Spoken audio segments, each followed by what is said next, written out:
Hello, everyone. I hope you guys are having a great, what's today? Tuesday, Wednesday? Well, Wednesday's for some folks, but today is my Tuesday. It's currently 8:42 at night. Um, Hang on. What the heck is this? It told me I'm live and I got scared on my phone. I was like, I messed up. Okay. Anyways, tonight we're going to be talking about the Madeline Soto, the Stephan Stearns part 2. Hopefully this time StreamYard doesn't give me a hard time and you guys can hear the videos. I'm only going to read some of the affidavits because it's a lot of affidavits, and I don't want to take your guys' whole Tuesday night just listening to like a bunch of affidavits. So we're only going to talk about some of it, but if you guys want to see like the whole thing, like if you guys want to read the whole thing, you can just go to my Discord under true crime cases, look up Stephan Stearns. It's there. I do want to see some videos, not a lot. I just want tonight to be like an hour long podcast because I got to get ready for tomorrow's podcast where we'll talk about Maddie's friends and family and how they reacted to finding out about what happened to Maddie. But yeah.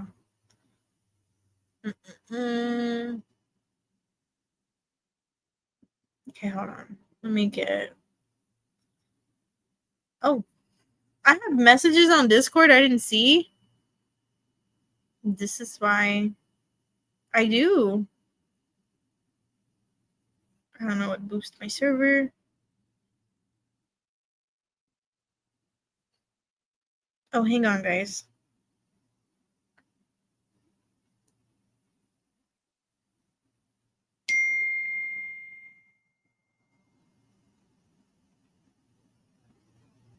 Oh, it's Turd. Okay. I need to answer her right now. I'm barely seeing everybody's Discord does not give me my messages. So that's why I'm like, if you guys want my personal number, like let me know. But damn you, Discord. I have to hear what Turd sent me. Shout out to okay, here it is. Stephan Stearns. How's your guys' days doing? We were live last night. If you didn't see last night's live, it was fucking crazy. Like we were all in mixed emotion when we talked about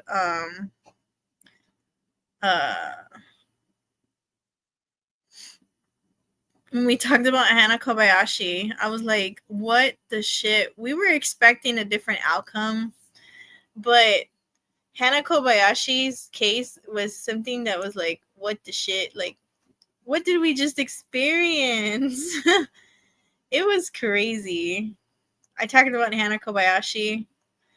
There's really no update. They basically found her and she's living her life now. But tonight we're talking about Maddie Soto today and tomorrow. If you haven't seen the other parts of Maddie Soto, I suggest you go back. We talked about the case of Maddie. We talked a little bit about Stearns the first time. Then we talked about Jennifer Soto. And now tonight we're going to talk about Stephan Stearns again. And then tomorrow we're going to talk about like Maddie's family and like how her family reacted and everything like that. Like I said, I'm not going to show too much affidavits just because it's a lot. And I know you guys are probably going to get bored hearing all that. So we're just going to read some of them. And if you guys want to read like the rest of them on your own time, you're more than welcome to. Like I said, you can go to my Discord. They're there. I do want to watch Court TV. I'm trying to find it though. Okay, so if you don't know who Stephan Stearns is the boyfriend to Jennifer Soto. Now, Jennifer Soto is Madeline Soto's mom. From what we learned last live, Stephan Stearns was abusing Maddie for years and years and years. And basically, you know, he was doing all these horrendous acts. He was doing all these things. Sadly, February 24th of 2024, Stephan Stearns ended up strangling Madeline Soto to death, and he was then charged with her murder, and he was charged with sexual assault and much more because he was abusing Maddie. We talked about Jennifer Soto. We were like, that's the piece of shit mother of the year, which she is, because you cannot tell me she did not know anything. Like, you cannot physically show me something that says no, she didn't. No. She knew. She knew. You cannot tell me. So we're gonna see. Is this the same thing? Okay, yeah. Is it? Fox jail. Says okay, yeah. So we're gonna watch a little bit of Stearns is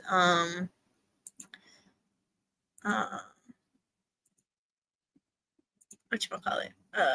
Interrogation. Oh, some of it though. At University of Phoenix, you could earn your competency-based master's degree for under $11K in less than a year. Get started at University of Phoenix. Stephan, so what's going to happen now is we have a warrant to collect a couple of items from you, okay? So basically, this young lady here, we're going to swab your cheek, you know, we're going to take some of your clothes. I'm going to mute. Stuff like that, okay? So she is going to take some pictures of you as well, like your hands. And we're going to ask you to take your jacket off so we can get your arms and all that stuff too, okay?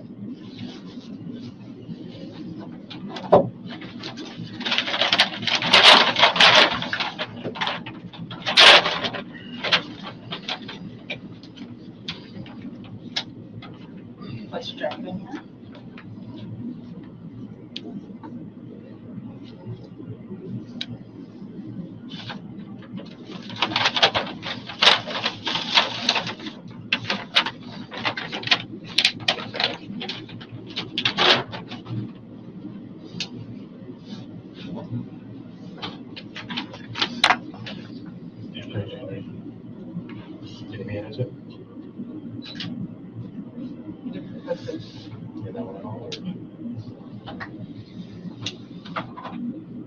Which part, Mark? What? Starting to read. Oh, but yeah. The whole thing? Yep. All right, so in the name of the state of Florida, all right, any sworn Kissimmee police officer, Osceola County Sheriff's Deputy, Orange County Deputy, sworn investigator of the State Attorney's Office of the Ninth Judicial Circuit Court of Florida, special agent of Florida Department of Law Enforcement, FDLE, or any sworn police officer, deputy sheriff acting under a mutual aid or cooperation agreement with the Sheriff's Office of Osceola County. Whereas before me, the Honorable Judge, it's hard to read his handwriting, of the Ninth Judicial Circuit of Orange County and Osceola County, the sworn written application affidavit search warrant has been made on this date by Detective Moore of the Kissimmee Police Department, assigned to the Criminal Investigations Division. And whereas the facts made known in this application and search warrant, there may be cause to certify and find probable cause to believe that certain evidence, to wit, DNA, genetic material, buccal swabs from you, Stephen Michael Stearns, blood, saliva, or epithelial cells to be collected from you, Michael Stearns, photographs and swabs of your penis, and clothing worn by you as of right now. All right, this is evidence. This is believed to be evidence of the felony crime that we've already talked about that took place in Florida, which is a violation of statute 7940114B and 8270715A, prohibiting the crimes of sexual battery, possession of material depicting sexual performance of a child. Currently exists within Orange and Osceola County, and is presently believed to be under your control, Stephen Michael Stearns, and that the law relating to said offenses are possessed on you, who is more specifically desired below, and then it has your name and date of birth and social. So Stephen Michael Stearns is your first name, social, date of birth 4/25/1986, and you're a white male, black hair, brown eyes, 6'2". Now, therefore, the law enforcement officer named above, which such lawful assistance as may be necessary, you are here commanded in daytime, nighttime, or on Sunday, as the agencies of the situation may require to enter and search the above listed person that we talked about earlier. But the taking of the DNA material, buccal cells, through a buccal swab, which will be done by the appropriate personnel, and will involve no unreasonable intrusion into or upon the body of you, Michael Stearns, for which the evidence is to be collected. The person and evidence requested is reasonably believed to be engaged in or connection.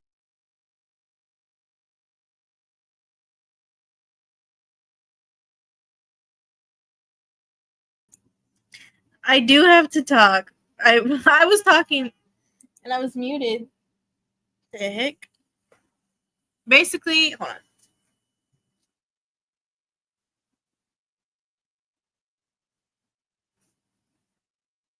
The heck was that?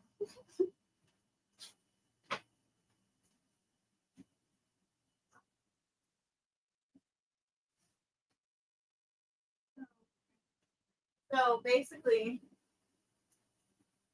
sorry, there was like a noise. Basically, they're telling him like, yo, we're gonna take swabs of you, your mouth, basically everything. Even like, I think he said pictures or swabs of his, what area. So they're basically like reading him his rights and everything. If you want to see the full thing, because they're just gonna talk to him, basically, it's on Discord. I do want to start reading some affidavits. So let me see. My first affidavit we can read.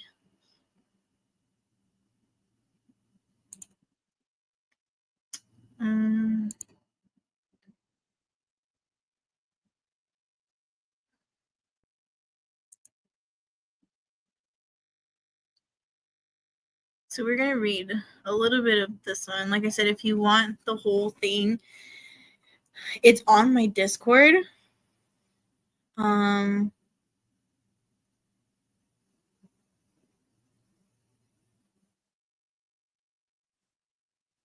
So basically, on February 28th of 2024, I, Detective Cabral, was contacted by Major Crimes Detective Morris and Corporal Iligen in regards to a homicide case. I was provided 2 vehicle license plates for the vehicles that were suspected to be involved in the case. Obviously, these 2 vehicles they're going to be talking about is Stearns' Lincoln and Jennifer Soto's Nissan sedan. If my computer stops being a little wonky and just stays in one area.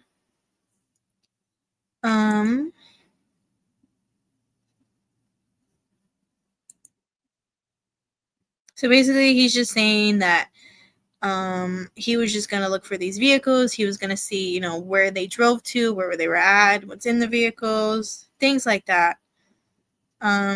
We've talked about this before. They've caught Stephan Stearns dumping Madeline's backpack and her school laptop in the dumpster of the apartment. And then they saw where he said he drove around with Maddie sitting in the passenger seat. And then he went into a parking lot and moved her body from the passenger seat to the trunk. And then he drove around.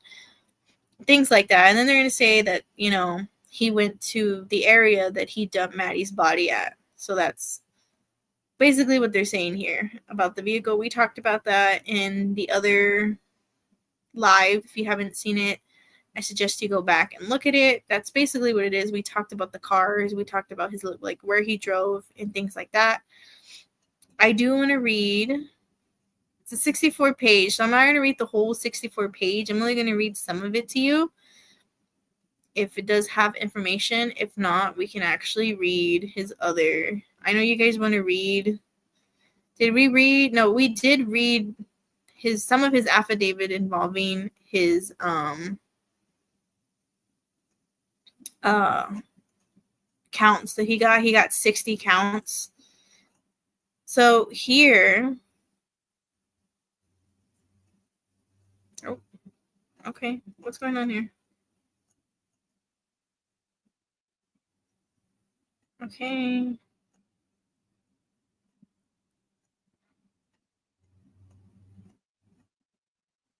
So here is basically, I believe, an email sent from Chris Stearns. Chris Stearns is Stephan Stearns' father.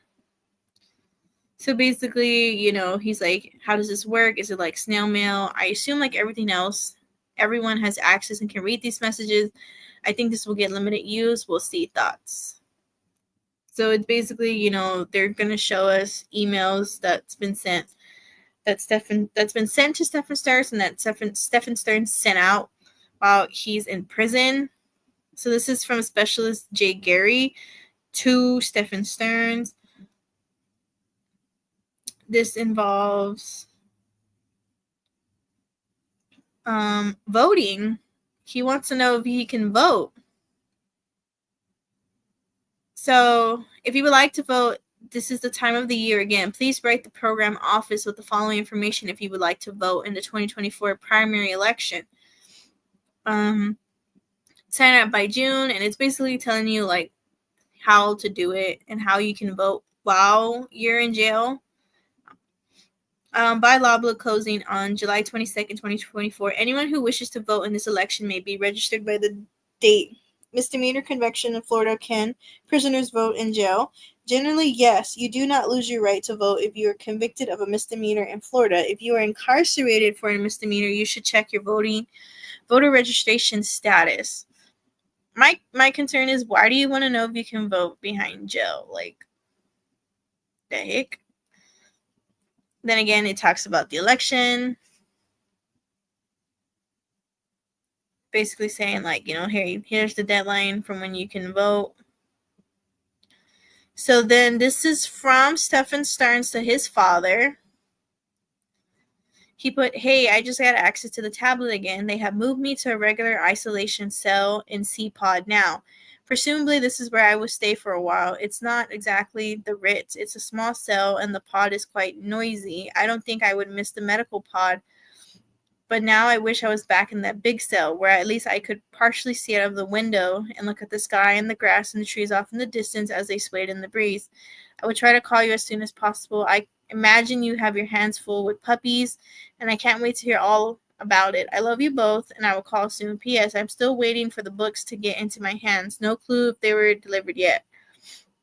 Maybe I will receive them in the next couple of days. Hopefully we will see soon. I would like Congo and Hobbit to be among the next ones you send, please, and maybe also a book on origami. That could be interesting to learn and a good way to pass time and satisfy my needs to create and craft and use my hands. Let's try that. Hopefully it's allowed since it's folding paper, which I have plenty of, into different shapes. So it should be a security concern, I wouldn't think. So basically Stearns is writing to his dad. He's like, hey, how you doing? I'm in a different cell now. Send me books, things like that. Now, this is from Stearns' father, Stephan Stearns. He put, good to hear about your transfer and access to a tablet. Will this be full-time or limited like it is passed around on rotation? Let me know how often you have access to the tablet. We'll write something every day. Can you send your mother an invite so she can write you separately? I will tell her to get set up I will help her get set up on the computer.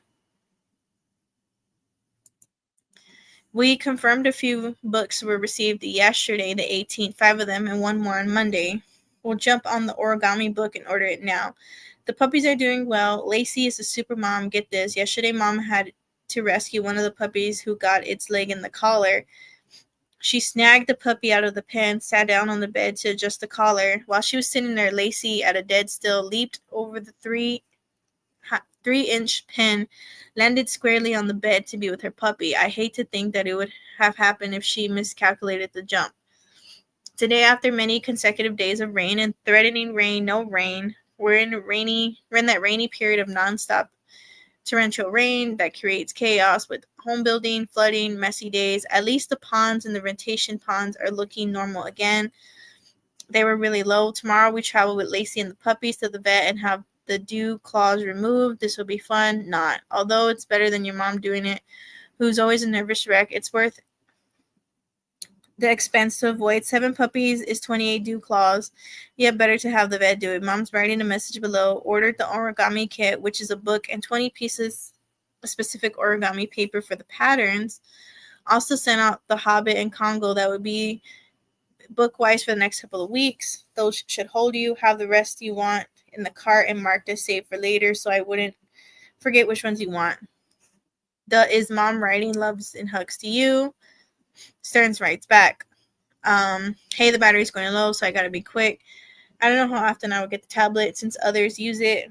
I just have to wait until it's available. Can't get the commissionary to work on it yet. Don't know why, but see if you can drop another $30 in there in the meantime, so I can stock up on plenty of coffee. As for books, remove Christine, It, and Eyes of the Dragon from the list, and just wait for the Howling Trilogy book to be available to send that. The battery is about to die now. Love you both. I accept mom's previous request and connection. Hugs and kisses. Thank you. Or talk to you later. So he's it's just emails of him and his like family talking. Like here's another one. Him and his dad. He's talking about, the books have been confirmed and how the mom took the dog to the vet, things like that. Stearns writes back. He's like, yay, I have the tablet. Something about the books, things like that. Origami.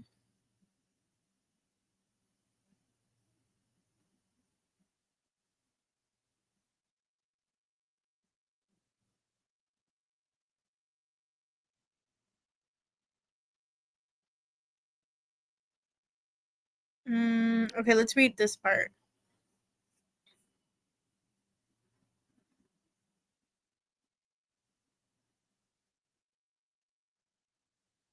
Please make sure moms understands this as well, as these items do me no good locked away in my property and are therefore almost impossible for you to refund or exchange either. This is just a total waste all around. Oh yes, I'm sure Lacey is quite demanding and starving all the time now, and I completely believe she is capable of leaving mom feeling harassed and henpecked. LOL. Life here in Teapot ISO is just an adjustment.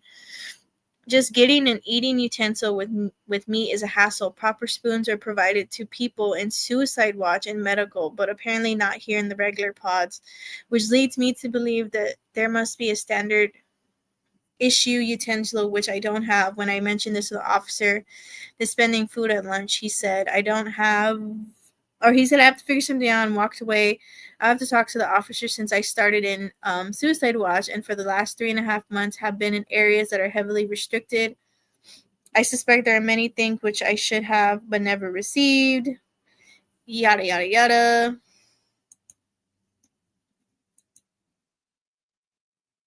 Hi.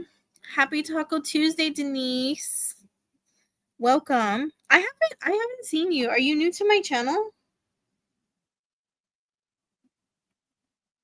A lot of people join and I'm like, hi. I was like, I haven't seen you. How are you?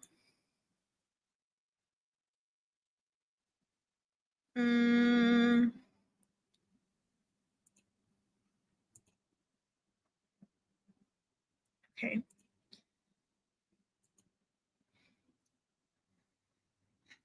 I'm trying to find.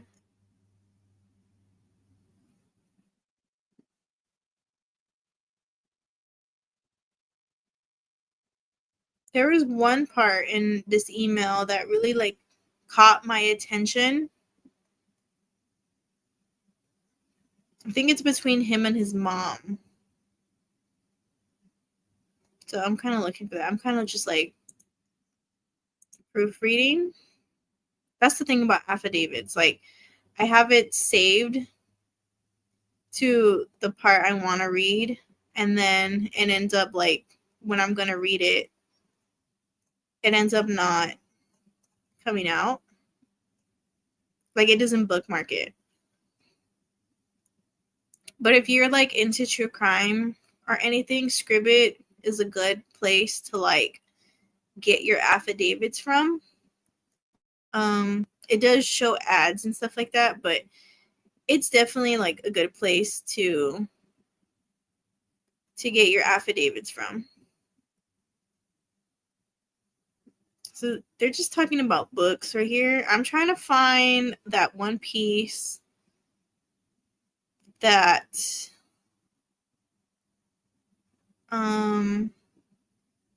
caught my attention. While I look for it, instead of me boring you, I'm going to finish playing off this video for you guys. And then I'll show you guys the... You're doing good? That's good. I'll show you guys the... with the said illegal activity we talked about earlier. For this evidence described in this warrant and in the same of any part thereof to be found, you are hereby authorized to seize, secure, collect, photograph, examine, analysis, and videotape said evidence in this search warrant. All right, after we're done, a proper inventory receipt will be given for any evidence or property seized, and a completed duplicate copy of this search warrant will be delivered to you in control of the property searched, or in the absence of any such, we will leave a copy. But you're here today, so we'll give you a copy of the search warrant. All right. And then it just states that we have to do the search warrant return within 10 days after executing the search warrant as of today. All right. This will be your copy here. So go ahead and stand up. She's going to go ahead and take some pictures of you. You can stand just in front of the wall here.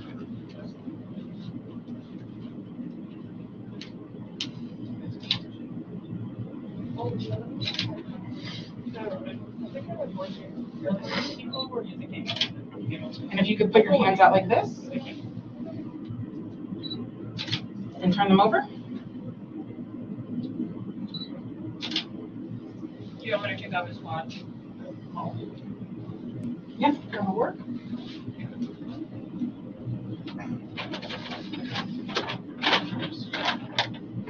And your hat also, please.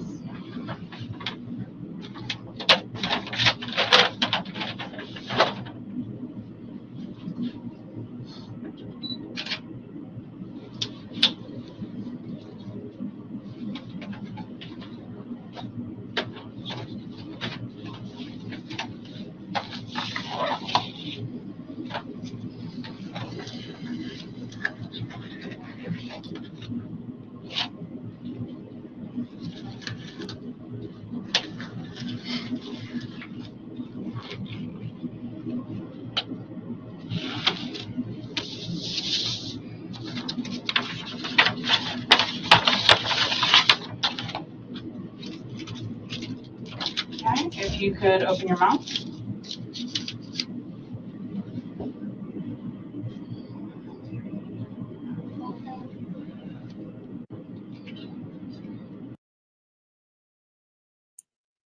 All right, so they're basically just getting swabs from him. Now let's go to crime timeline. So this is I don't know what's going on.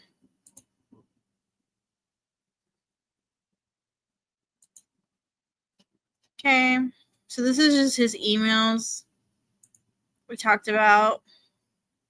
This is the one I was telling you about, the traveling.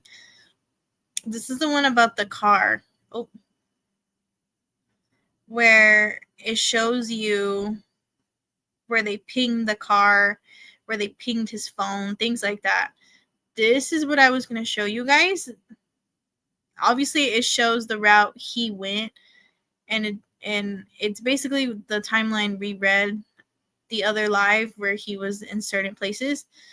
So if you guys want to see that, it's all on my Discord. Or you can head over to Crime Timeline and look at it. Let's see. It keeps showing me like an error. I don't know why it does that.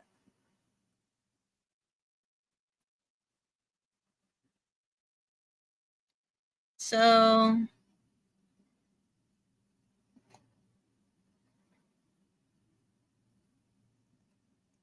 this is basically the search warrant from Detective, I think his name's Shang. I'm sorry if I'm saying it wrong. You're going to see, if you're going to look at all these affidavits, it has affidavits from like the different police officers that were on duty. So obviously from Chang, he, on February 26, 2024, at approximately 20 hours, Madeline, I'm assuming it's Maddie, it's redacted, victim Maddie was reported missing by blank Jennifer Soto, so her mom. Jennifer advised Madeline, or advised somebody, Stephan Stearns picked her up from her home and dropped her off at blank, blank, blank on February 26, 2024. Jennifer then went to pick up Maddie from school at dismissal and learned that Maddie never showed up at school. An interview was conducted with blank Stephan Stearns, who advised he picked up Maddie, dropped her off in front of PC Union Methodist Preschool, Town Loop, Orlando, which was down the street from the school, at 8:40. Blank begins class at 9:30. License plates reader captures Stephan Stearns' vehicle with Florida tags. Driving away from the school at 8:10 hours. During the interview with Stephan, he provided consent to search his phone, or consent to search his phone. However, he stated he accidentally performed a factory reset on his phone. Yada yada yada. We talked about this on the other live, but we talked about the hand notes. There's so many affidavits. The thing is, I had them saved, and then I hadn't gone live. So my computer's being long. Is anyone else's internet being laggy around this time? Usually my internet starts being laggy around this time. So this is the missing persons report that is of Maddie. Of course they're gonna redact it, but it's Maddie.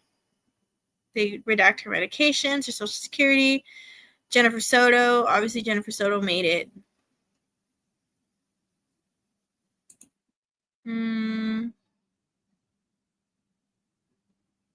It has literally everything you can imagine, these affidavits. If you guys want to read it, we talked about Jennifer Soto's written statement and we called out all her consistencies. Now, if you don't remember that, I suggest you go back to Jennifer Soto's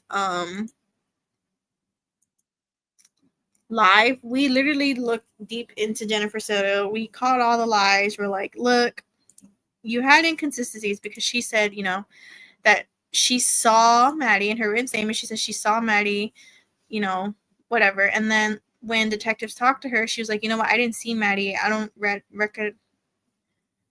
recall seeing her at all. And they're like, so what is it? Did you see her? Did you not see her? Things like that. And she's like, well, I don't remember if I saw her. And then she goes on and was like, Stearns, I did hear Stearns with the dog and things like that. She had so much inconsistencies in her written statement and what she said. We all saw her interrogation. To me, it just seemed like Jennifer Soto was not really there. To me, it looked like she wasn't something that a normal parent would be in. You would be in distraught. You would be crying. You'd be like, where's my daughter? Things like that. Meanwhile, besides that, they ended up showing Jennifer Soto the pictures of the actual assault that Stephan Stearns did to Maddie. And she's like, oh, that's not evil, but the murder and the kidnap is evil. So basically she said, the actual assaults that was happening to Maddie, she said it was not evil. She even told Stephan Stearns, hey, you should get a lawyer. And police was like, why are you telling the man, who sexually assaulted your daughter, the man who killed your daughter as well, why would you tell him to get a lawyer? And police was like, does that make sense? And she started crying, the crocodile tears. Now, this is Stephan Stearns' written statement. When the case came out, like I said, we never had access to these affidavits. You had to put in the FOIA, and even at that, you had to wait so many months for these documents to be out. So now that they're all out, now we can see what Stephan Stearns wrote, what Stephan Stearns said. So this is his written statement the day Madeline Soto went missing. Mind you, he was arrested 2 days after Maddie went missing, because remember, they searched his phone. He said he did the factory reset. They're like, that's fine. You know, PD can still get whatever they can if you factory reset. They checked out his phone. They saw he had disgusting images and videos of him raping Maddie. They even went through his Google Drive and saw that he had more pictures. They went through, I think it was a computer, his parents, where he had 35,000 pictures and videos of child porn, things like that. He even had pictures of Jennifer's roommates naked. So obviously this man was a huge red flag, and from what police got from searching his phone, they went back as to 2019. But remember, he's been dating Jennifer Soto on and off for 7 years. Allegedly, we don't know yet if the abuse happened when Maddie was 6 years old, because when Stephan Stearns dated Jennifer Soto, we did the math. Maddie would have been 6 years old, so we're not sure if Madeline Soto was 6 years old when the abuse had started. But from what police confirmed was they went back as to 2019 to 2023, almost 2024, when the abuse was going on. I keep forgetting to do my disclaimer. Everything I say is all alleged in my opinions for educational and entertainment purposes only. I get my sources from trusted resources and news stations. I'm not responsible for anyone else's actions, comments, concerns, what they say or anything. But yeah, so we're going to read what Stephan Stearns had to say that happened. So from what Stearns said, he dropped off about a block or so from school, sometime between 8:25 and 8:40, turned around and head back towards town. I watched in my rearview mirror as she made her way in the directions of school. She was busy searching through her backpack for something, but seemed to still be moving towards the school, so I carried on with my day. I stopped by a near vape shop, but it was closed, so I went home, left about an hour or so later to check the shop again. It was open, so I bought my vape juice and returned home, relaxed with Jen for a while. Later went out in the afternoon for a few more errands and returned home around 2:30. Obviously, we know that was a lie. If you go back and you read the timeline, Madeline Soto never made it to school. He never even drove past the school. What he did do from his thing that was correct was he did go to the vape shop. He did go home.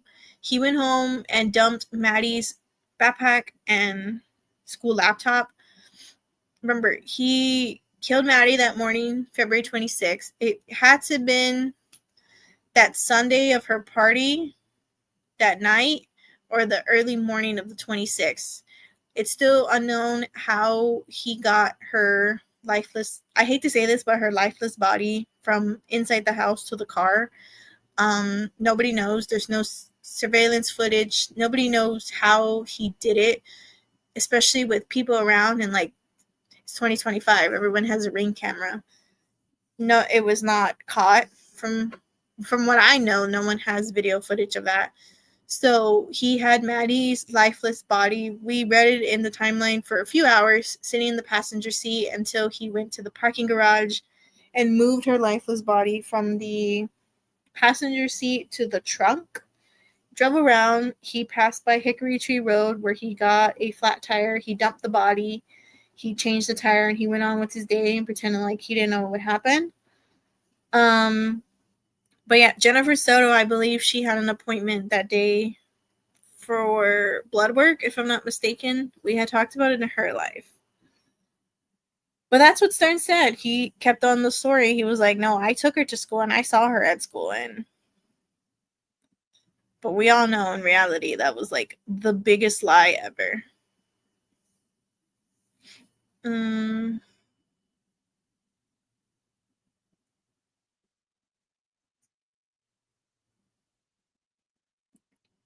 Okay, so this is the arrest warrant for Stearns. So Urafian, in the course of his or her official duties, has come to investigate on February 26, 2024, at approximately 20 hours, a 13-year-old victim was reported missing by her mother. The mother advised her daughter's stepfather, Stephan Stearns, picked her up from home and dropped her off at Hunter Creek Middle School. Let's be honest here. Stephan Stearns is not the stepfather to Madeline Soto. He never married Jennifer Soto. He was the boyfriend to Jennifer Soto. So technically he was just Maddie's mom's boyfriend. He was never the stepfather. I hate how they put stepfather. He's not a stepfather. He's a piece of shit, in my opinion.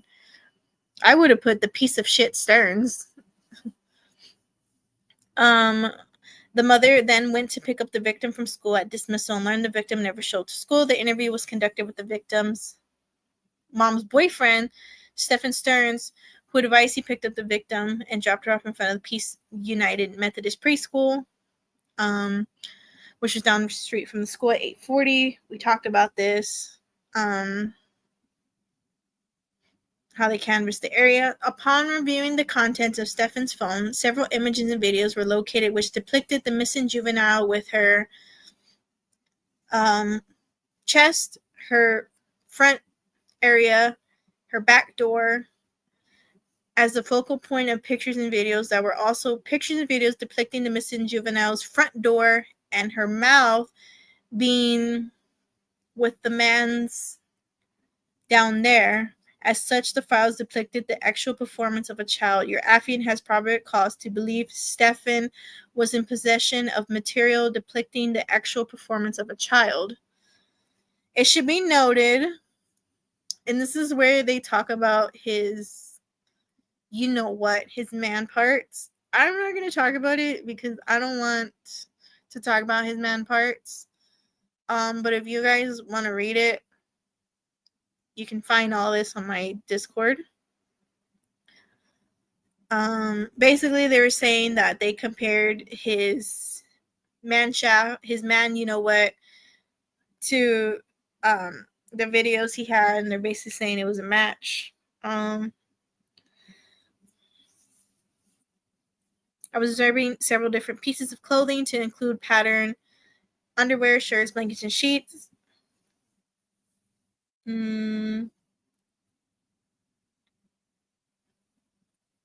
So basically, they're saying the things that they've seen in the videos and pictures, like the clothing in the background, the bedding, is also the same thing as it is in Stephan Stearns' room and Maddie's room. So they're saying, you know what? The actual abuse did happen. It happened in Stephan Stearns' room and Maddie's room. That's basically what they're saying here. And that's it for that one. So Northport actually did an affidavit as well for Stephan Stearns. And I don't know why it keeps giving me that.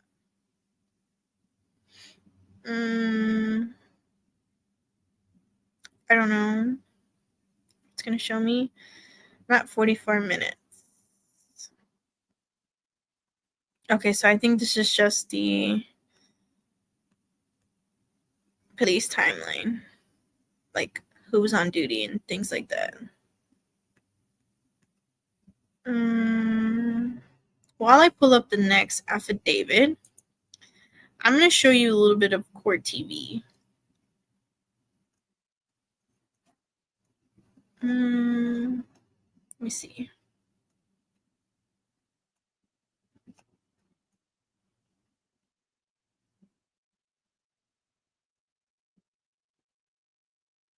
Or we can finish up the interrogation, then I'll show you a little court TV.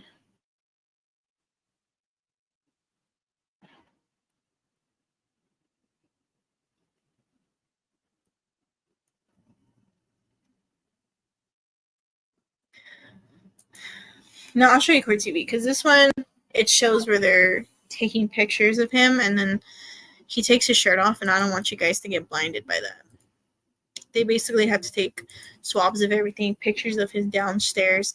The fact that they even showed Jennifer Soto a picture of his you-know-what, and they're like, do you recognize this? And she's like, yeah, that's his, They basically called her out, and then they showed her the pictures of him doing these horrible things to Maddie, and they're like, does it match? And she's like, she was speechless. Like, PD was savage for that. So I'm going to show you a little bit of Vinnie Politan while I pull up the next affidavit. Only a little bit because I don't want to get copyrighted.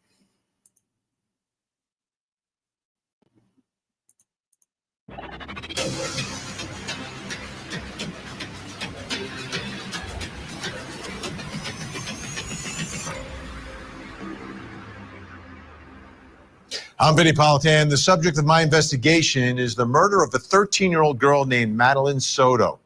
Her mother told her to go to bed upstairs with the mother's boyfriend. Madeline ended up murdered. Here's the story. Madeline Soto had just turned 13. She had a party on Sunday, February 25th. The party wasn't at her house, but at the home of a relative. Her mom, Jen Soto, couldn't go to the party because she was working. So Madeline's aunt dropped her off at home. That night, Jen's on-again, off-again boyfriend, Stephan was at the house to watch Madeline. Jen got home around 10. At around 11, Jen went to sleep and told Stephan to go to sleep with Madeline in the guest bedroom upstairs. That was the last time Jen saw Madeline alive. Stephan says he dropped Madeline off at school in the morning, but Madeline never made it to school. She was murdered and discarded about 20 miles from her home. Prosecutors have charged Stephan with that murder, but they've also charged him with something else. Years of sexual abuse. They say they found incriminating images of Stearns abusing Madeline on his Google Drive on his phone. Abuse that goes back more than 4 years. Meanwhile, the key witness against Stearns will be Jen Soto, Madeline's mom, who has spoken at length with investigators but has not been charged with any crimes. Incredibly tragic story. Now, Stephan Stearns, after he's arrested, has a phone call with his parents.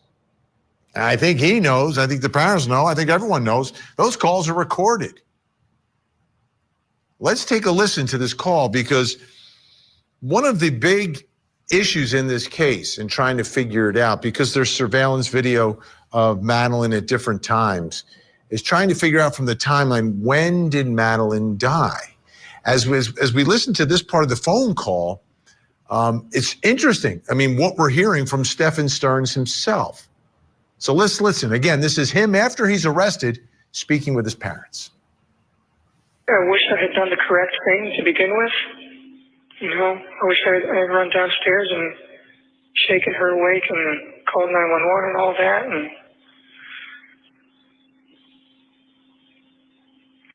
well, I wish you had too. I wish you had too.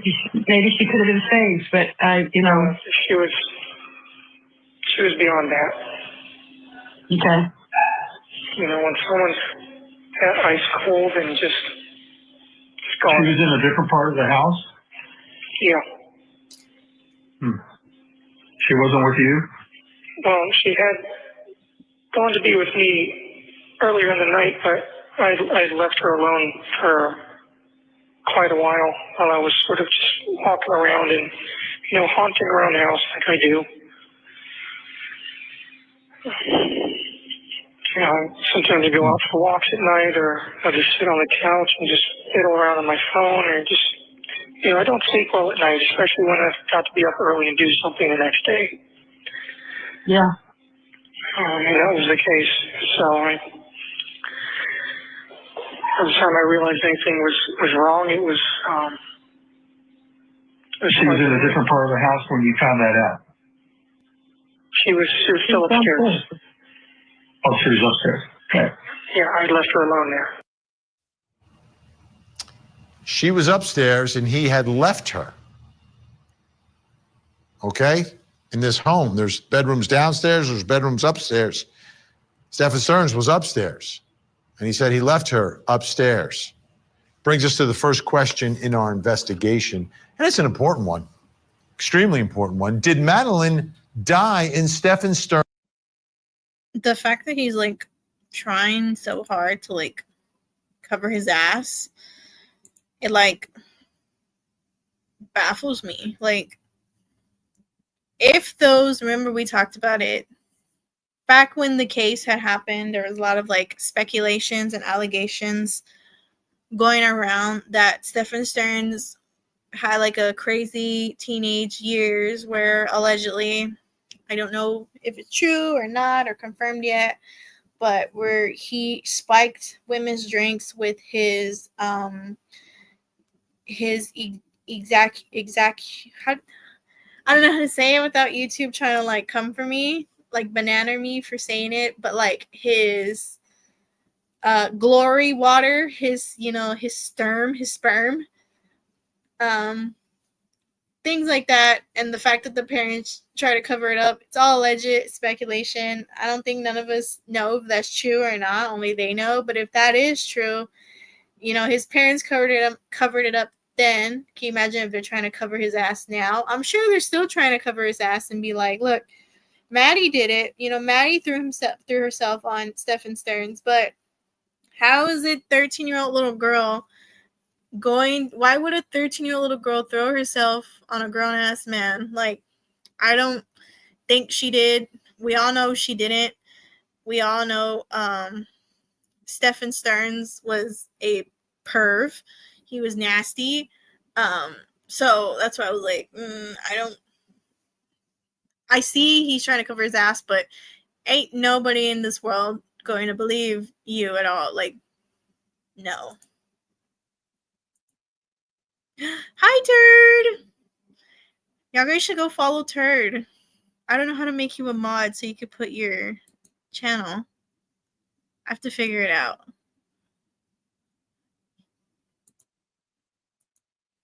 She's the sweetest. Turd is the sweetest. We love her. So if you're new, I'll read it again because we've read this same part like 5 times. Basically, this is from Officer... I don't think it says his name. It's all from different officers, honestly. No, okay. Doesn't say his name. But upon arrival, I spoke with Jennifer Soto, who's Maddie's mom, and Stephan Stearns, Jennifer's boyfriend, who both provided me with a verbal statement summarized as following. On the morning of 2/27, it's the 26th, not the 27th, Stephan took Maddie to school in a silver 2010 Lincoln MKZ. Stephan dropped Maddie off a block away from school due to her not wanting to be seen in an old Lincoln. They stated that Madeline forgot her phone at home and that Madeline has ADHD and is usually forgetful. They stated that Madeline did not take any personal items or leave any notes hinting to her running away. They stated they have not had recent arguments. Jennifer and I looked through Maddie's cell phone, including her recently deleted messages, which did not contain anything suspicious or hinting to her wanting to run away. There was a text message Maddie sent to a friend stating when she turned 18 years old, she wanted to live in the woods. I want to put this channel in OB's chat more. Aww. We love OB too. We love Dad. I need to put y'all's links in here. I know I have one set for Dawn Marie, but I need to put yours, OB's, and I think Tombstone. And if I'm missing more, let me know so I can have like the little exclamation for them on here on this one, on this channel. So we all know Stephan never dropped off Madeline Soto. I mean, he's just lying again. Him and Jennifer Soto, I can see why they're perfect for each other because they just lie. There's so much inconsistency they have.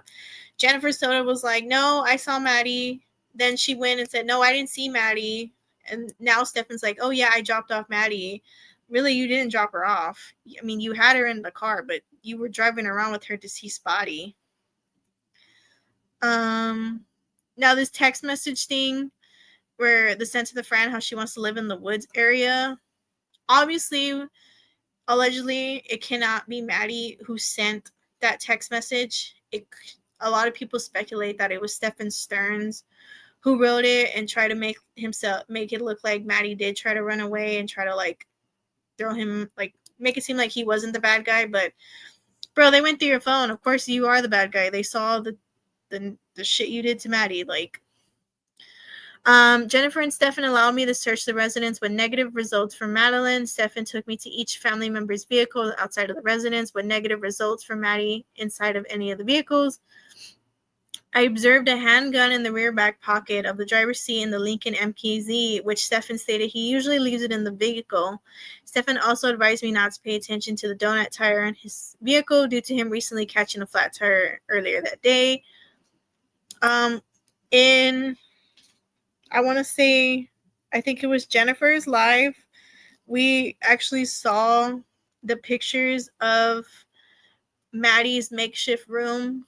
We saw some pictures inside the apartment, and then we saw the video where they showed Stephan Stearns' room. Now, Janelle made the point to make it seem like it looked like a dungeon, made it seem like he wanted to be in control because he had the padlock, and then the fact inside of the bed, nightstand, he had a gun in it. So obviously he wanted to make Maddie seem like he was in control because he had the padlock and he had the weapon. Jennifer provided me with her sister's address, which is within walking distance from Santa Maria Drive. Also, I need to go back and edit that live we did at Jennifer Soto. Those numbers that they never redacted are working numbers. So I need to go back and edit it because in case somebody tries to call, it is a working number. And I think the number they put that belonged to Jennifer, I think that is Jennifer Soto's actual number. So I do need to go and edit that out because I don't want none of you to be calling her. I mean, if you want to call her, I don't know, nothing. But I don't condone you call her or like harass her or anything. I don't condone that. I really don't condone that because I don't want to get in trouble. Plus, like, that's kind of illegal. The fact that PD didn't redact their numbers, but then when we saw the video of them talking to Jennifer Soto, they redacted when her phone turned on and showed her home screen. I was like, bro, you can redact that, but not the numbers. Like, are you freaking kidding me? Like, I actually tested out the numbers and they do work. So don't call those numbers. I have to go back and edit it. I responded to Jennifer's sister, who stated she had not seen Madeline since her birthday party on the 26th. She allowed me to search her residence with negative results for Madeline. She allowed me to look in her vehicle as well as inside of the utility van belonging to Madeline's grandfather. The utility van has been turned into an RV, which is also negative for Maddie.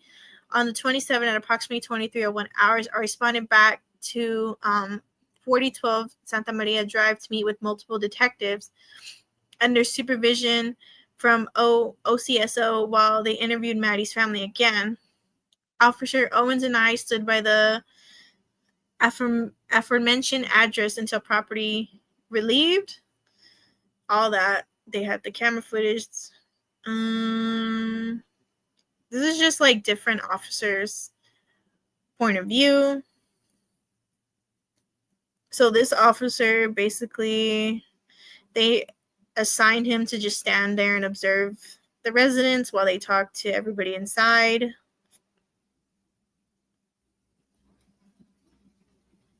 Now this officer, or investigator Moore, I'm sorry, I said officer. The Orange County Sheriff's Office was working on a missing persons case that was initiated in their jurisdiction. During their investigation, the Orange County Sexual Assault Unit joined their investigation to assist with the actual allegations that were discovered. The Orange County Sexual Assault Unit drafted a DNA warrant along with an arrest warrant for Stephan Michael Stearns. However, after further investigation, it was discovered that the incident location of the actual body occurred in the Kissimmee Police Department jurisdiction. The investigation was then transferred over to Detective Mark Morris as the lead detective. Detective Moore was provided with the Orange County's drafted warrant, transfer over, yada, yada, yada.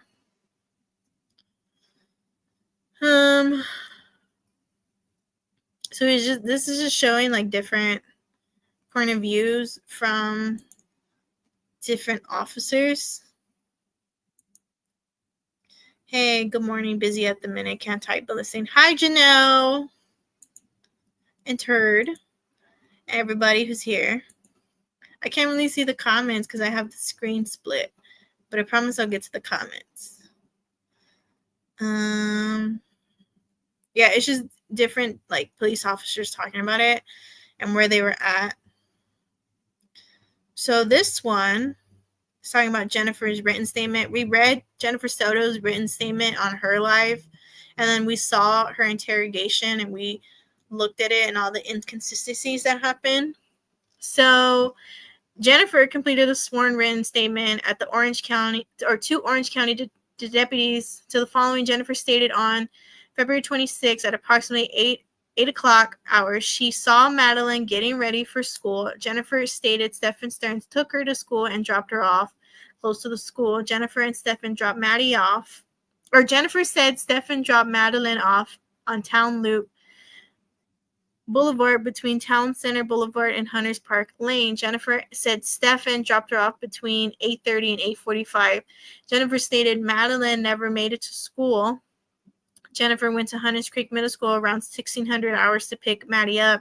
She never came out of the school. Jennifer stated she searched around the area and then went to her mother's office but could not locate her. So later on, she ended up talking to deputies and she ended up saying that, oh, I don't think I saw Maddie. You know, I thought I did, but I didn't. All she said was she heard Stephan Stearns with the dog. Allegedly, he was walking one of the dogs or he was going to take him for a walk. So they were like, so what you wrote in your statement was false. You never really saw Maddie. And she's like, I don't think I did.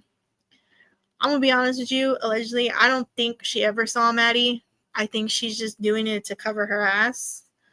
I mean, because the fact that she even said it too, and they called her out when they said, you know, why did you tell him to get a lawyer? Knowing already he had sexually abused your daughter.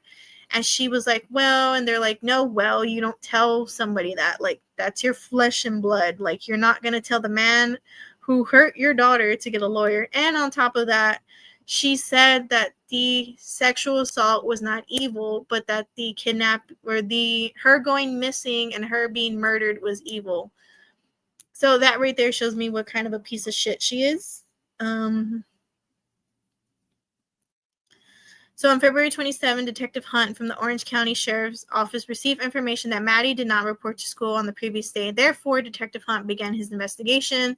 Detective Hunt interviewed Jennifer and Stephan during the initial phase of this investigation. During these interviews, Detective Hunt noticed some inconsistencies.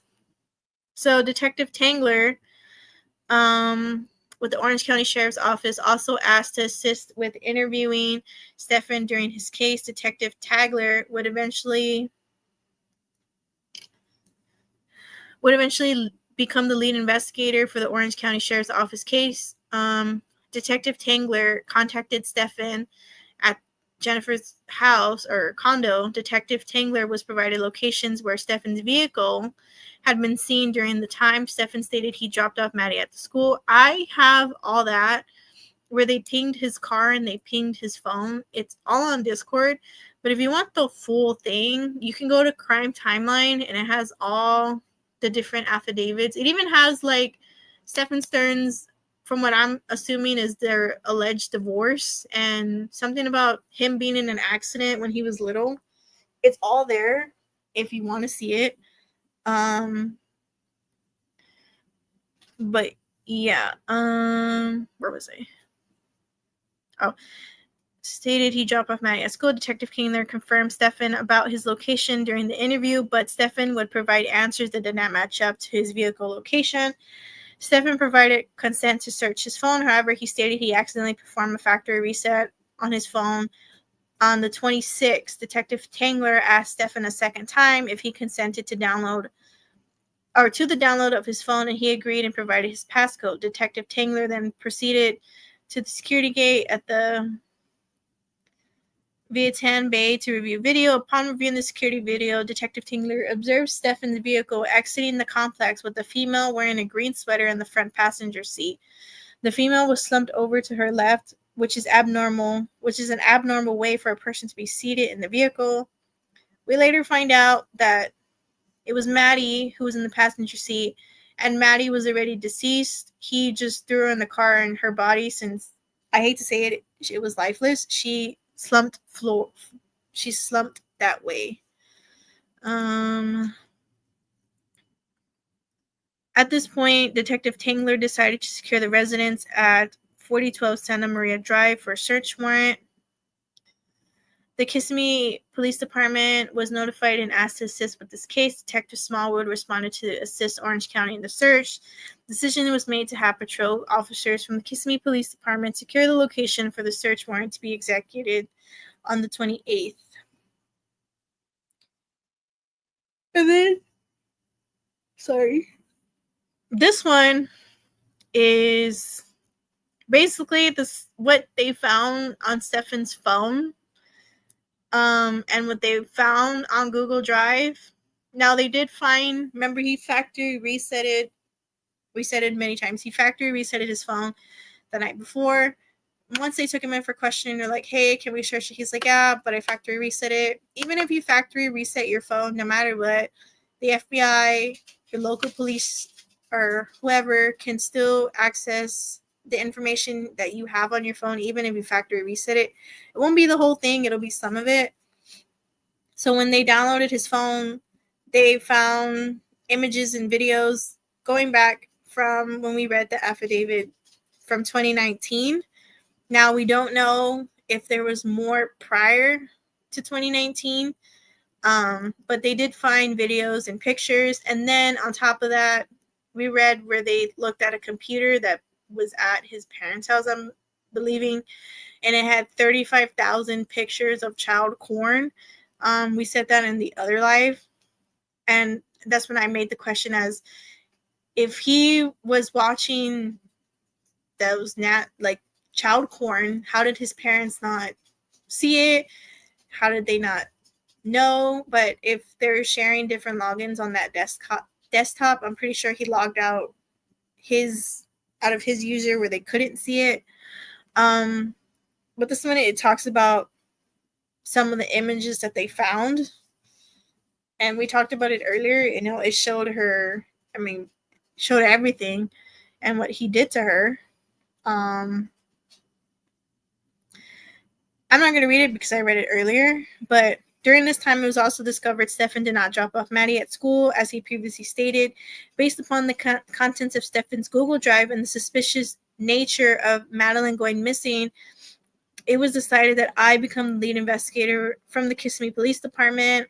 Corporal Ilgen and I responded to the Orange County Sheriff's Office, where deputies had already arranged for Jennifer and Stephan to be transported there for a press conference. Excuse me. I was also shown the contents of Stephan's Google Drive, where one folder that appeared dedicated to blank contained over 1,700 files. A majority of these photographs and videos showed blank in different actual positions. Based upon these images, Orange County detective began to author an arrest warrant for Stephan due to the fact that most of these images appear to have occurred a blank location. Probable cause was provided by Detective Moore of the Kissimmee Police Department. Detective Moore wrote the arrest warrant charging Stephan with sexual battery and possession of child porn.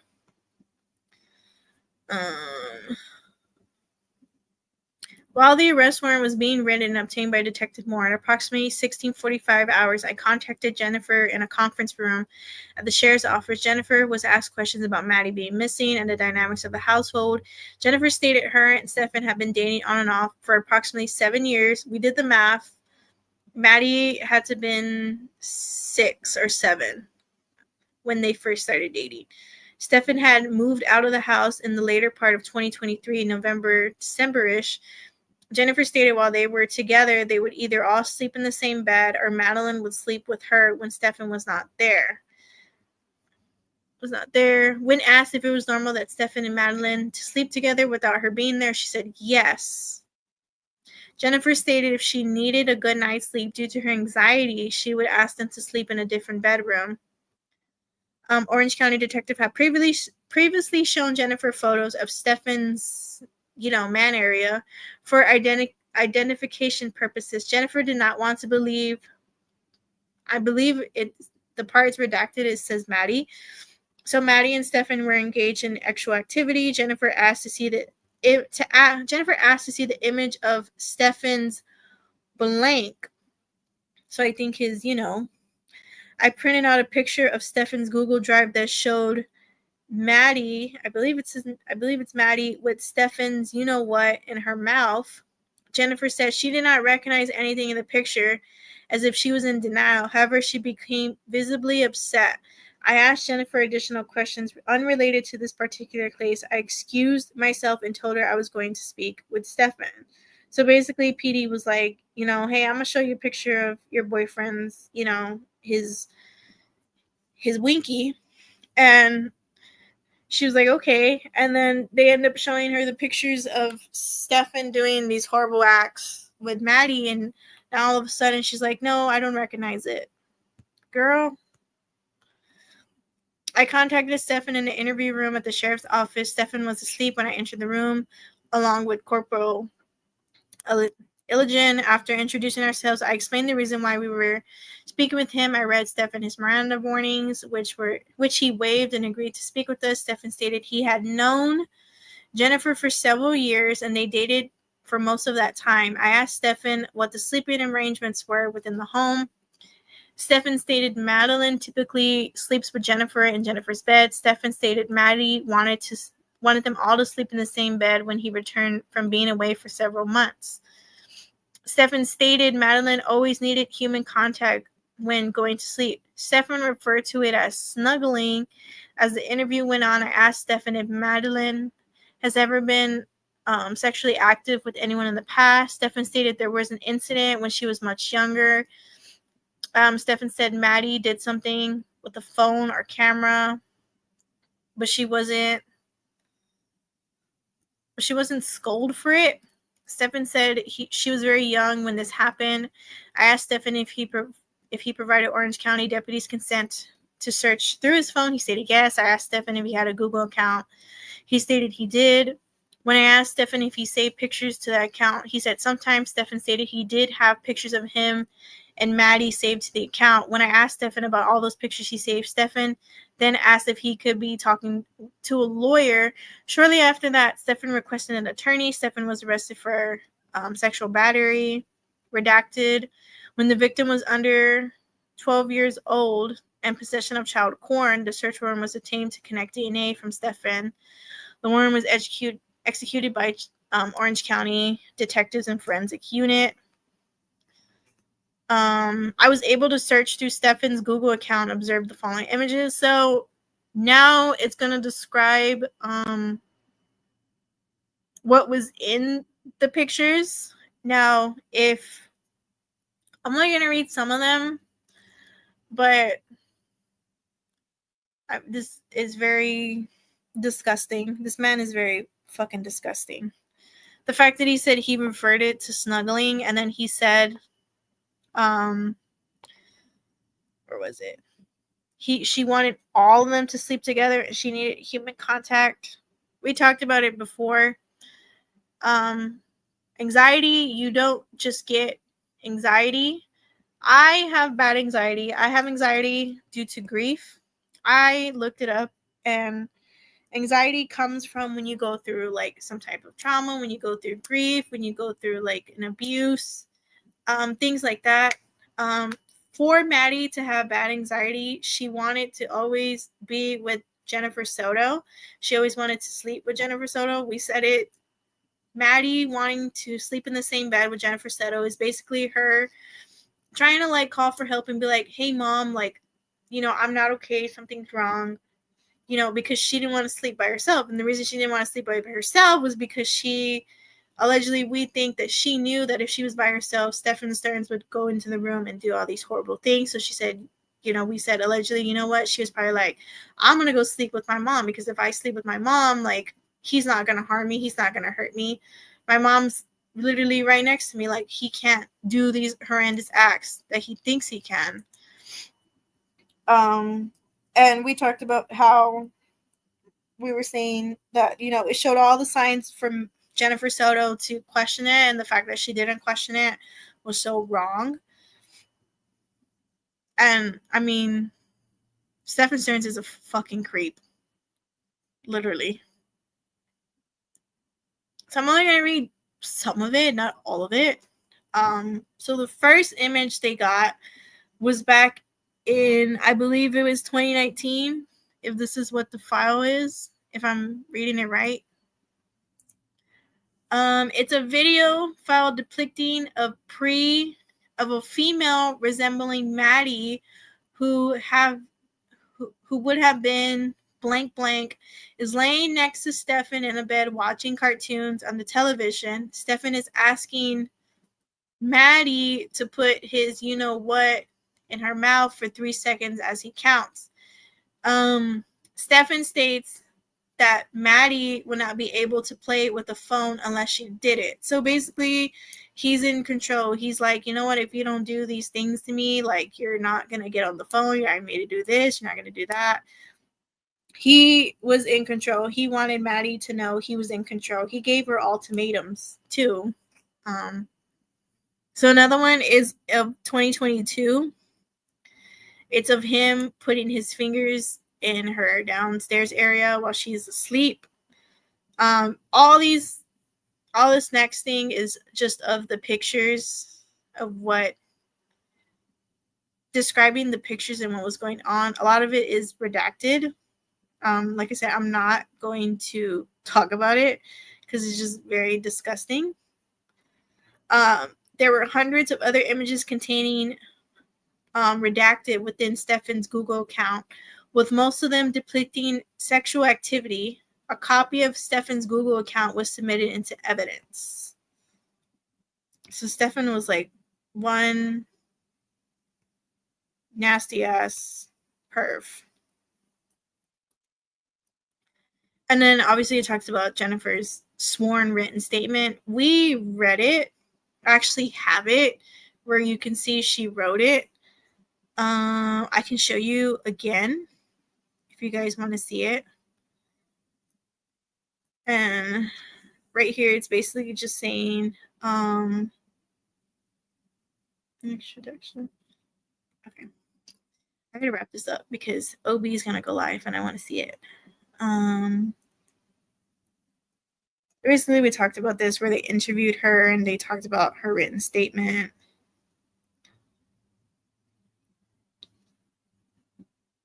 This one, too, it talks about how the officers were at the home while Jennifer and Stephan were being interviewed, things like that. Let's talk about Jennifer's written statement. I know it's on here, but if I can't find it, it's on Jennifer Soto's live where we read it.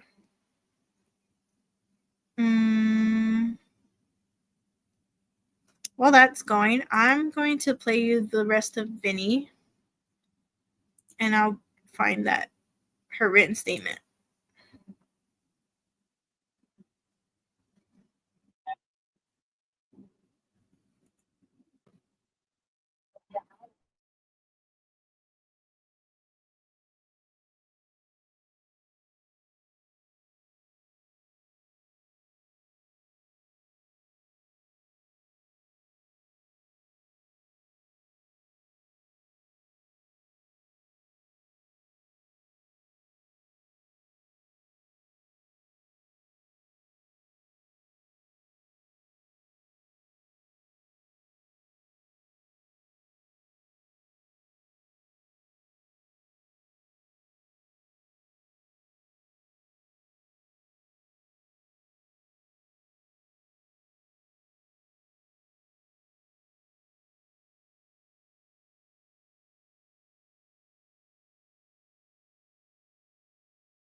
I muted myself too. Wait, is it really? You can't hear it? Also, hi, Darlene. You can't hear the video? Really? I was having trouble with it yesterday too. But I thought I fixed it because earlier it somewhat played.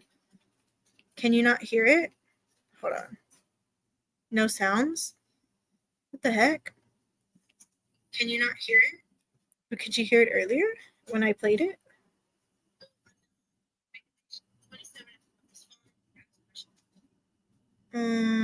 What the heck?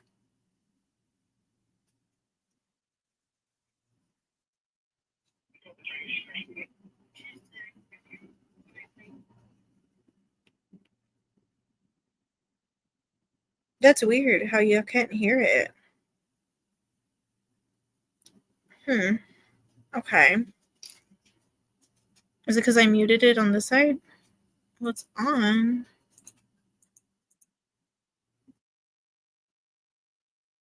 No? What the heck? Okay. Still no sound. Can hear you. Huh. Well, dang it. StreamYard is always playing with me. It could be too my internet is kind of going wonky. I don't know why, but the past few weeks around this time, my internet goes wonky. I mean, it'd be my internet. I don't know what's going on, but I can't play the video of Vinny. But if you want to see this video, I have it linked in my Discord. My Discord is in my description. I think I have it. Well, Nightbot could put my little Discord. So if you want to see it, you can see it on my Discord. God dang it. Okay, well, I'm not going to play that video no more. Now this one is of what is to be Deborah Stearns, who is Stephan Stearns' mother. So on Wednesday, February 28th of 2024, at approximately 21:46 hours, Detective Robes and I arrived on the scene at 2341 Snug Street in support of this investigation. On our arrival, we observed a female, later identified as Deborah Stearns, outside her residence and calling out for a blank. 2 vehicles were present at the residence. In a tan-colored Lincoln bearing Florida tag, which was unoccupied and forward-facing in the driveway. This vehicle is registered to the homeowner, Christopher Stearns. The second vehicle was parked in the sale in the front of the residence. This vehicle was facing east and was also unaccompanied and is described as a dark gray-brown colored Honda bearing the Florida tags. This vehicle is registered to Stephan Stearns. Both vehicles were visibly inspected and nothing overly suspicious was observed. So this is detective making contact with Deborah Stearns, who is Stephan Stearns' mom.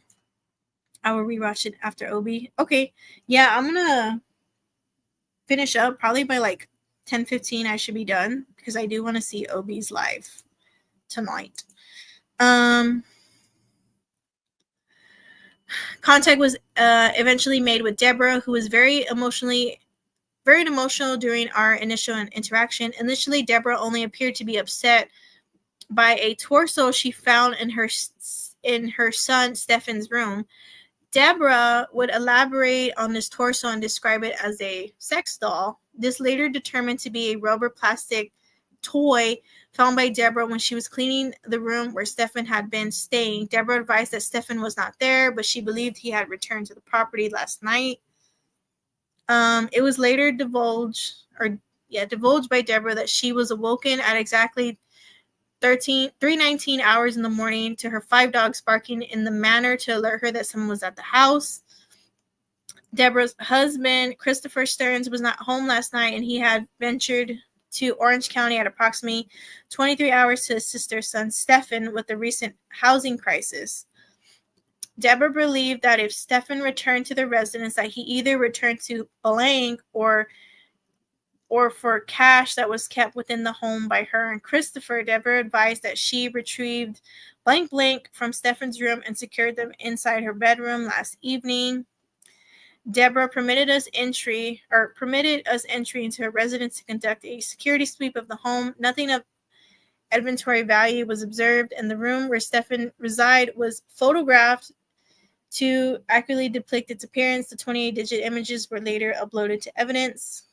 Deborah would later disclose that she and Christopher are aware of the allegations against their son.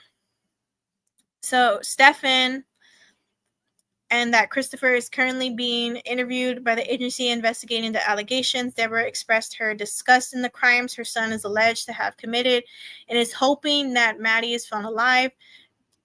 Deborah pointed that these allegations worried her to the point that when she found the sex torso, she initially believed it to be real.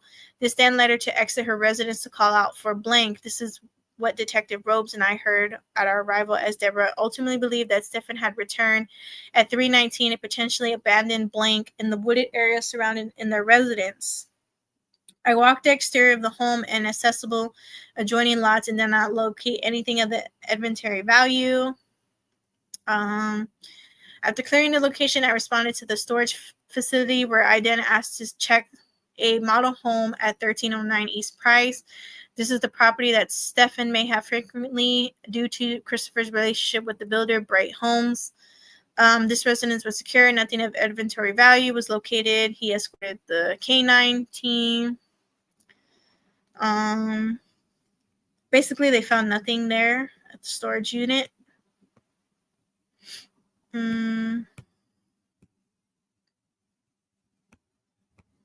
That they put 28 images to that thing. I was hoping to go to the trial, but we will be going to Long Island to see the granddaughter's son and daughter-in-law and with my BFFs. I do want to stream his trial. I think he goes soon, right, to trial? Finally, I do want to see it. I do want to stream it, though. If they allow people inside the courtroom, I do want to stream it.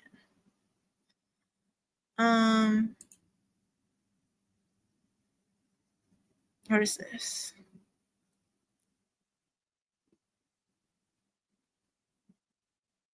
We talked about this. They talked about Deborah and finding that.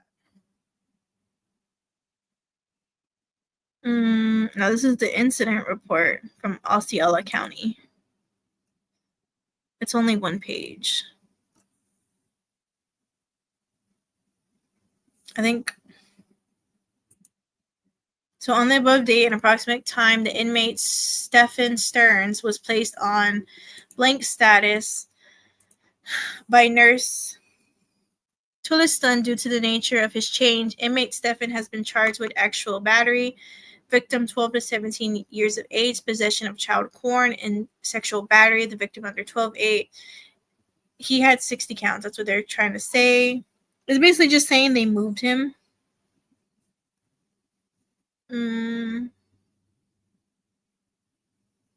Yeah, basically that they moved him. Or they placed him somewhere.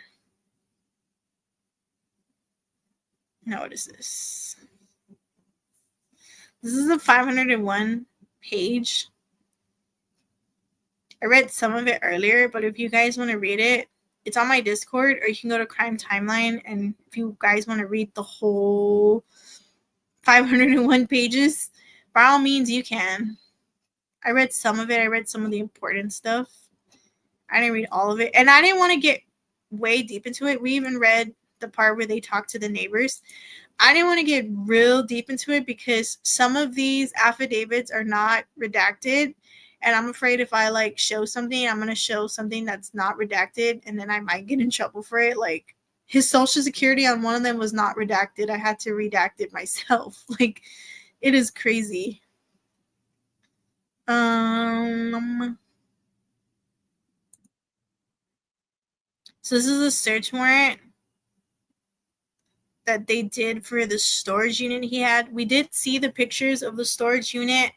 He had some little knickknacks in there. He had what it looked like to me. It looked like the Wi-Fi router or something. What's going on here? We show that on the other live. If you guys haven't seen it, I showed all the pictures. They won't do it on TV down there in the courtroom, if I'm not mistaken. Okay. I mean, we can always do, like, recaps. Like, the way they did, like, the Diddy case, like, how they recap and stuff like that. And we can talk about it.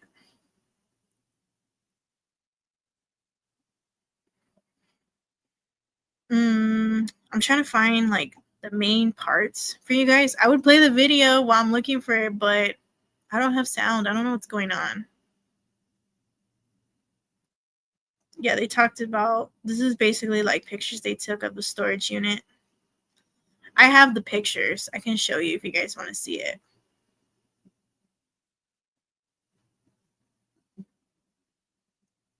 Mm-hmm.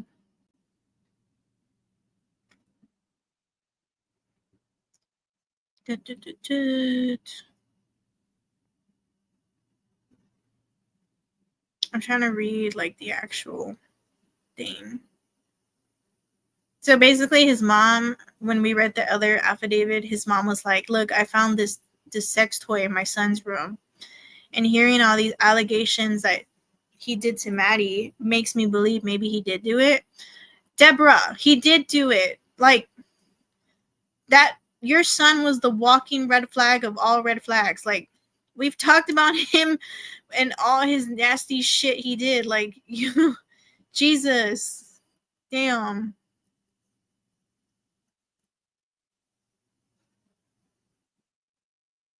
I'm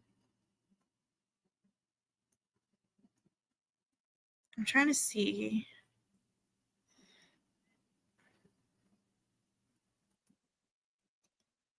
They're just talking about the storage unit here and how they were looking for it, like what was in it. I have the pictures if you guys want to see the pictures of it.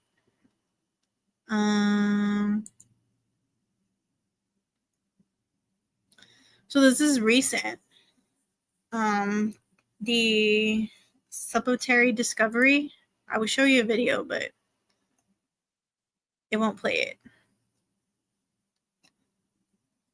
I think he even tried recently to get evidence thrown out, or not evidence, but like he didn't want the media to be seen. I saw a picture of Stephan Stearns when he went to court recently. I was like, God, he's Jesus. So here, so on the above dated and approximate time, I was assigned as a CPOD housing unit officer. At approximately 1450 hours, I was conducting random cell searches in Charlie Pod. While searching the cell of inmate Stephan Stearns, I noticed some yellow pieces of paper. This caught my attention because yellow paper is not common in our facility. After finishing the search of the cell, I asked another officer to confirm the presence of the yellow paper. He also found it unusual. As we were about to wrap up, Corporal Dinko entered the pod. I inquired with her about whether yellow paper was permitted. She wasn't certain, asked to see the paper in question. I then requested inmate Stearns to hand over the papers, which he did. I asked the inmate how he obtained the yellow paper, to which he stated that his attorney had provided him with a few blank yellow papers on a prior date. One of the papers turned out to be a handwritten poem labeled "For Maddie." I showed the note to Corporal Dinko. This concludes that I was involved in this incident. Will it show us what it says? The sheriff who took the picture and published them, who got in trouble for that, his wife ended up getting arrested too. I put the link in Discord. Really? I want to see it. Oh, you joined my server. Hello. Yes, put it in Discord. I want to see it.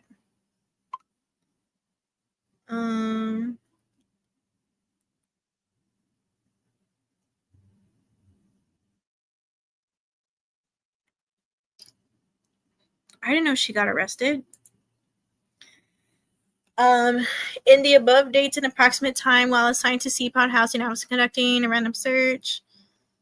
We read that for Maddie.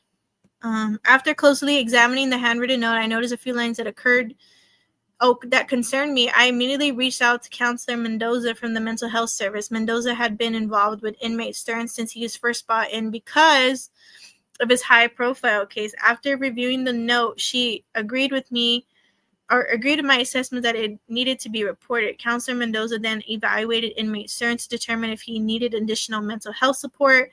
After evaluation, she conducted that he could stay in his assigned cell without any additional restrictions. They took photos of the note.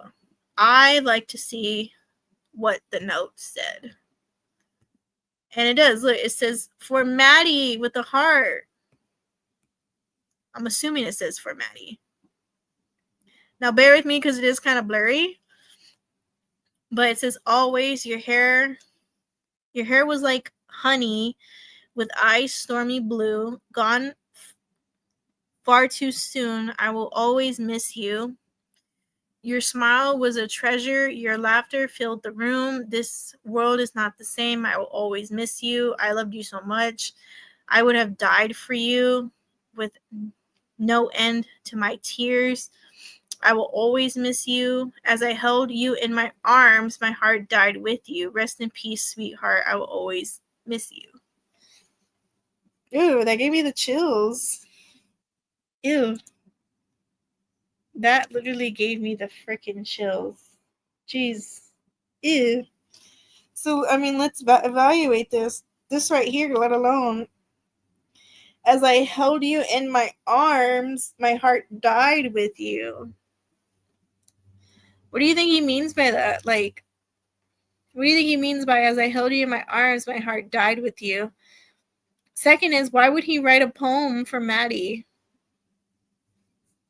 Why? I mean, you know what you did, Stephan. Are you like in like denial? Are you in grief? Are you like in...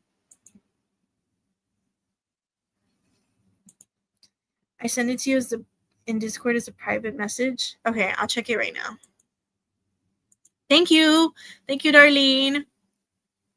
And then he describes her hair, her eyes, and I'm just like, ooh, her smile. Like, what the heck? This is creepy. This gave me the chills. Like, whoa, what the heck? Okay, there it is again. We read it though, but why do y'all think he wrote this note? Like, you think he feels guilty for what he did? The fact that this right here, as I held you in my arms, my heart died with you, like, that alone creeped me out. Like, this gave me the chills. What time is it? 10:20? All right, I gotta... Let's see what else I need to show you. What is this? Oh, this is for setting notice of a pretrial. I want to see the recent one that they have. I want to know when he goes to court. It literally, Crime Time has everything.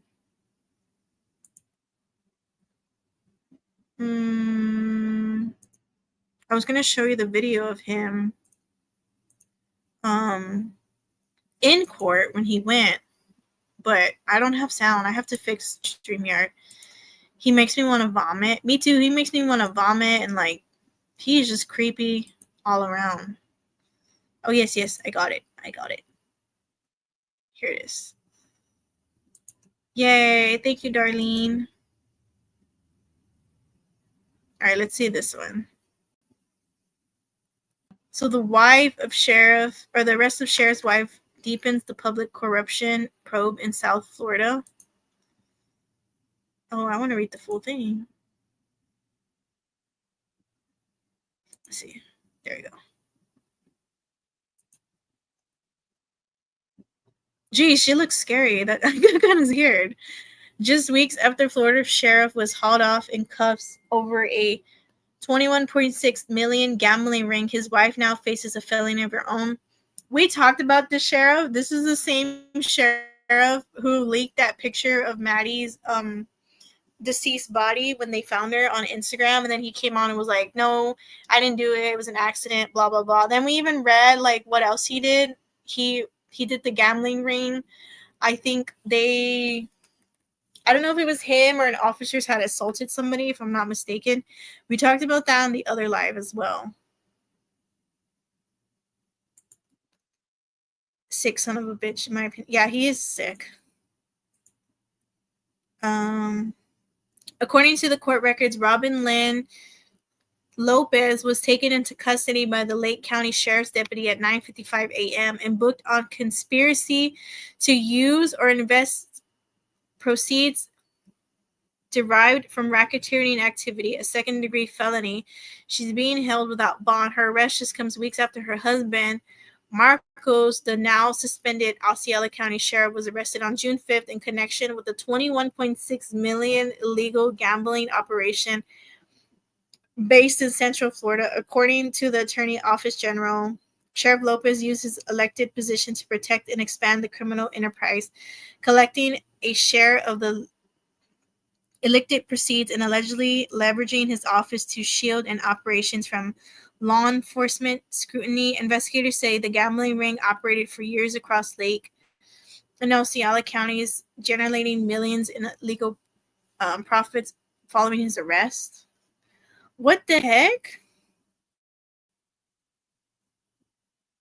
Robin Lopez charges stem from the same investigation, suggesting a broader conspiracy involving both public corruption and financial crimes. She is scheduled for an arraignment on July 21st. Well, dang. That's crazy. How they not what the hell? What's going on in Osceola County? Geez. They got corrupted cops and everything over there. So, before I wrap it up, I want to see... Okay. I want to see when Stephan's supposed to go to court.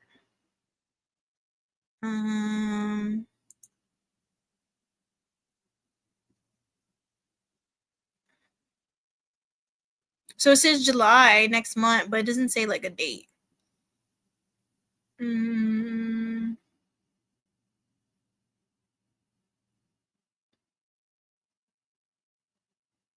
So if you're wondering how Stephan Stearns looked, this is how he looks now. This is him. So it says July. So when we get what date in July, we'll definitely stream it. If they allow it, we'll stream it. And if they don't, we'll do a live recapping what people are saying happened. But I do want to talk about his trial. What time is it? 10:25. All right, let me wrap it up because I'm hungry and I want to watch OB's live. So tomorrow we're gonna go live again. We're gonna do, what time do I have it set? 8:30 Central Time. We're gonna come back and talk about Maddie again, but this time we're gonna talk about how her family and friends reacted, from her grandma to her friends to her dad. I know some of you are like, well, how did her dad feel? Don't worry, we're going to talk about her dad and how her dad felt. We're going to watch videos, things like that. And then we're going to watch Stephan Stearns' 2-hour interrogation. And then we're going to finish Jennifer Soto's 2-hour interrogation. And I want to do phone calls tomorrow on your guys' opinion on what do you think about the case overall with everything we learned. What you think about Jennifer Soto, what you think about Stephan Stearns. What do you think about the family reacting and things? I want to hear your guys' opinion. I don't know how to do phone calls, so I'm just going to drop a link and you guys can join and we can talk about it. So tomorrow at 8:30 Central Time, we'll come back and we'll do that. But yeah, tonight has been crazy. We talked about Stephan Stearns. Now, tomorrow will be the last day we talk about Madeline Soto. So we're going to wrap it up tomorrow. And then tomorrow, I'll have an official date of when we talk about the 2 festivals, the Woodstock 99 and the Astroworld Festival, and what had happened. So, yeah, we have a lot to do tomorrow. I hope you guys are ready. They broke a huge pedal ring, rescued 60. What the are you freaking kidding me? As I find more information, I will send it to you. Yeah, send it to me. We can talk about that too. 60 kids? Dang. We're definitely going to talk about that. But yeah. So tomorrow, 8:30 Central Time, I'll be back on live. Hopefully, StreamYards work and you can hear audio. Because I don't know, it was working earlier and then it stopped working. So I don't know what's going on. I think it's the Wi-Fi. You think it was 60 kids? Well, send it to me. I'll definitely talk about it. For sure. So yeah, tomorrow, 8:30 Central Time. Thank you all for being here. Thank you to my replay crew. Everybody here. I'll be live tomorrow again, 8:30 Central Time. We're going to wrap up the Madeline Soto case. We're going to take phone calls. I want to hear your guys' opinion on it, on the case, how you feel about Jennifer, Stephan, everybody. She needs to be thrown in jail, in my opinion. I think so, too. I think she needs to be in jail as well. She knew. I mean, throw her in for child negligence or something. Or if they find evidence that she really knew and she was there, throw her in there, you know? A lot of you are like, well, where is Jennifer Soto? Last I heard, they said she was at her sister's. That was a year ago. Where she is now in 2025, nobody knows. She's kind of off the grid. No one can find her. But yeah, so tomorrow, 8:30 Central Time, I will see you guys there. Be ready because I will be taking phone calls. If you have all your comments, questions, and concerns. And then we're going to talk about how her family felt. And then we're going to look a little bit into the Woodstock 99 and the Astroworld Festival. And then I'll give you guys a date of when I'll go live on that. It'll probably be Thursday too. We'll probably do it Thursday if you guys are up for it. But yeah, I love you all. Thank you for being here. And I will see you guys. Uh-oh. Did I lose you? I didn't. Okay. I will see you guys tomorrow. Bye, guys. I love you all.